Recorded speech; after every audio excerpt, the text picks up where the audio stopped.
गवार जिठानी मॉडर्न देवरानी। अर्पिता की शादी राकेश से तय होती है, जो एक सरकारी नौकरी करता था। अरे चाची, अर्पिता इतनी सुंदर, पढ़ी लिखी और मॉडर्न लड़की है, फिर कहाँ आप इसकी शादी ऐसे घर में कर रही हैं? अरे लड़का सरकारी नौकरी करता है, इंजीनियर है, खूब कमाता है। खूब मेहनत की है लड़के ने इस नौकरी के लिए। अर्पिता भी राकेश को पसंद नहीं करती थी, लेकिन पिता ने हाँ कर दिया तो शादी के लिए मन मारकर तैयारी कर रही थी। हाँ माँ, चाची ठीक ही तो कह रही हैं। पता है मेरी सहेलियों के पति कितने मॉडर्न हैं।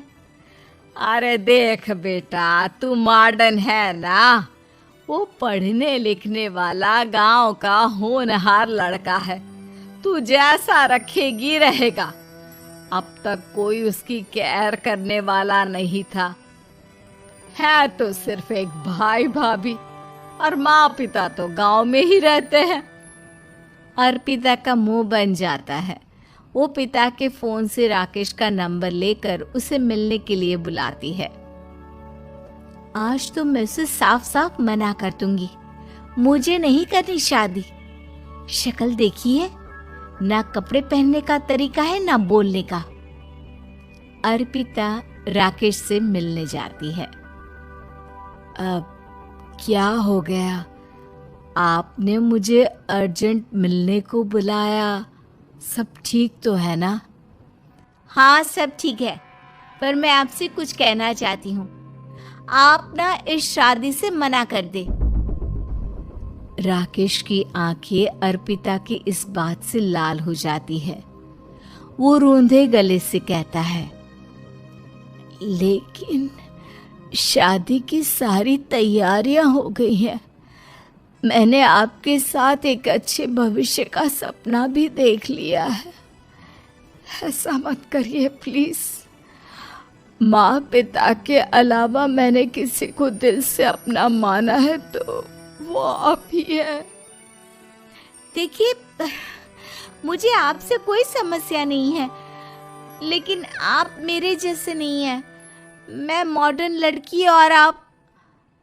मैं आपसे वादा करता हूँ, जब तक आपके लायक नहीं बन जाता मैं कभी आपसे बीवी का हक नहीं मांगूंगा। अर्पिता राकेश का प्यार देखकर पिघल जाती है और शादी के लिए हाँ कर देती है। दोनों की शादी हो जाती है, लेकिन शादी के बाद राकेश की भाभी, जो कि पूरी की पूरी देहाती थी। ए राकेश, उठ, जब पानी भर कर ला, और तेरी बीवी को बोल के चूल्हा लगा दिया है, रोटी बना ले। क्या है ये सब? और तुम्हारी भाभी इस तरह चिल्ला क्यों रही है? क्या करूं, भाभी ही खाना बनाती है और मुझे पढ़ने के लिए इस घर में रखा, तो मैं घर का सारा काम कर देता हूँ।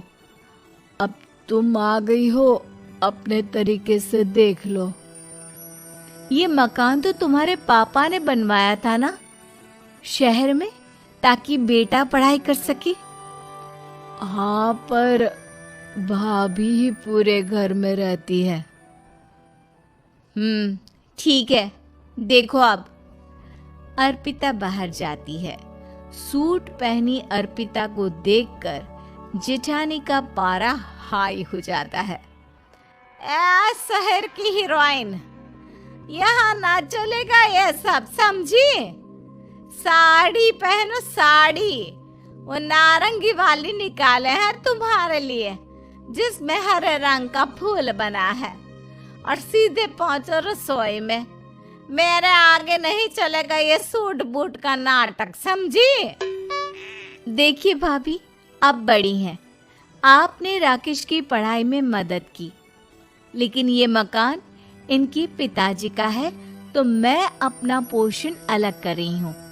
मैं आज से आपके साथ नहीं रहूंगी।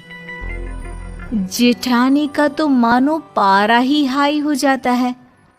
और ऐसा कैसे नहीं रहेगी? हाँ, और कौन बोला कि राकेश अलग हो जाएगा? वो अपने भाई के बिना नहीं रहता। आज देखिए तो, देखिए कल के आई छोरी क्या बोल रही है। राकेश के साथ बात हो गई है, मैंने ऊपर का हिस्सा राकेश को दे दिया है।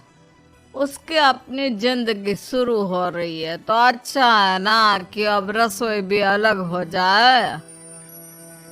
अर्पिता राकेश की ओर फक्र से देखती है कि उसने अर्पिता के लिए स्टैंड लिया। अर्पिता बाजार में जाकर सारा रसोई का सामान ले आती है। पिता के दिए सामान से घर सजाती है और अपने तरीके से पूरे घर की सजावट करती है।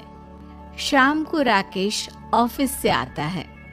कुर्ता पैजामे में राकेश को देखकर, अरे ये क्या पहना है?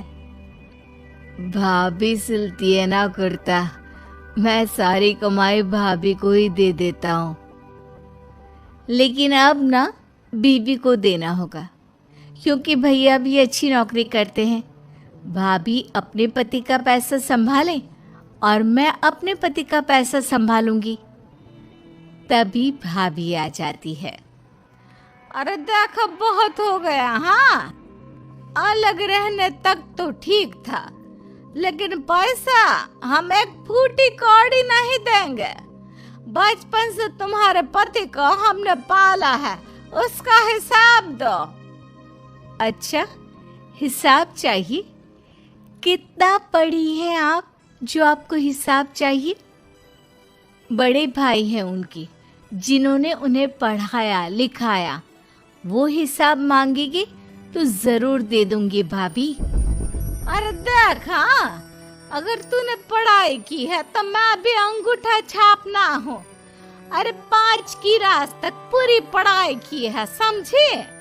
वैसे भी कल इन लोगों के माँ बाबूजी आ रहे हैं गांव से, वही लोग ठिकाने लगाएंगे तुझे। अगले दिन सास ससुर आते हैं, दोनों बहुत ही सीधे लोग। अच्छा किया जो ऊपर के हिस्से में राकेश की गृहस्थी लगा दी। अब दोनों बेटे अपना अपना देख ले। छोटी बहू कहाँ है? अरे बहुत ही चालाक है माँ जी, ऐसी जबान चलाती है जैसे दर्जी कैंची चलाता है। वैसे बहू तुम भी कम नहीं थी। और सुनाओ। तभी छोटी बहू सास ससुर के पैर छूकर उन लोगों को चाय और नाश्ता देती है। माँ जी, आप थक गई होंगी, मैं खाना लगा देती हूँ, ऊपर आ जाइए चाय पीकर। अरे बस बस, यहीं रहेंगे वो, क्योंकि बड़ी बहू मैं हूँ। हमेशा से इनके माँ बाबूजी मेरे पास ही आए हैं। चलिए माँ जी, आप ना किचन में खाना बनाइए, मैं जरा बाजार होकर आती हूँ और फिर साथ में खाना खाते हैं। जेठानी बाजार निकल जाती है और सास ससुर बेचारे घर पर अकेले।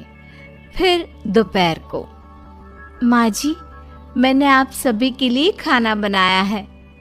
माना मैं छोटी हूँ, लेकिन अच्छा लगेगा अगर आप लोग मेरे साथ रहें। वैसे भी यहाँ है कौन बेटा, चलो ऊपर राकेश के पास ही चलते हैं। सास ससुर दोपहर का खाना खाकर वहीं आराम करने लगते हैं कि जेठानी आ जाती है। अरे वाह, ये तो वही बात हुई ना, कल की आई को पूरा परिवार और हम अकेले के अकेले। भाभी देखिए, परिवार में प्यार से रहा जाता है, ना कि चालाकी से। अम्मा खाना कैसे बनाती, पहले ही गांव से थक कर आई हैं। हाय रे दया, तो मैं का बाजार से ऐस करके आ रही हूँ। अरे भूख के मारे मेरा सर दर्द हो रहा है और यहाँ मेरी फिक्र कौन करेगा।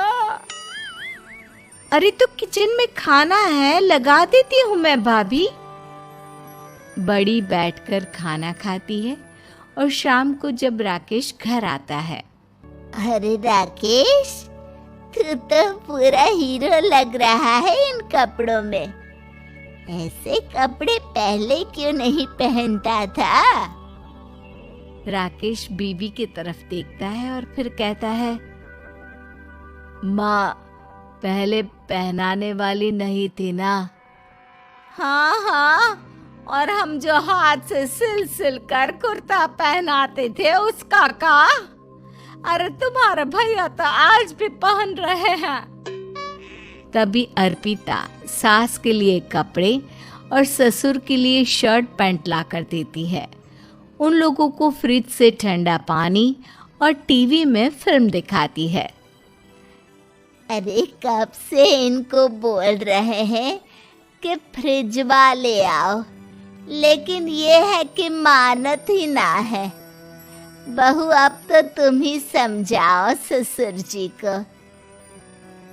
नहीं पापा, आप फ्रिज मत लीजिए। अरे वाह छोटे, खुद फ्रिज का ऐसे का मजा ले और इनकी माँ के पास फ्रिज भी ना हो। अरे देखा पिताजी, देखा माँ जी कब बोल रही है। अरे उसकी पूरी बात तो सुन लो कि वो क्या बोल रही है। वो इसलिए क्योंकि अब माँ जी और पापा यहीं रहेंगे मेरे पास। घर को घर सिर्फ मॉडर्न या गांव की सोच नहीं, बल्कि संस्कार बनाते हैं भाभी। और संस्कार अच्छे हो तो सब सही हो जाता है।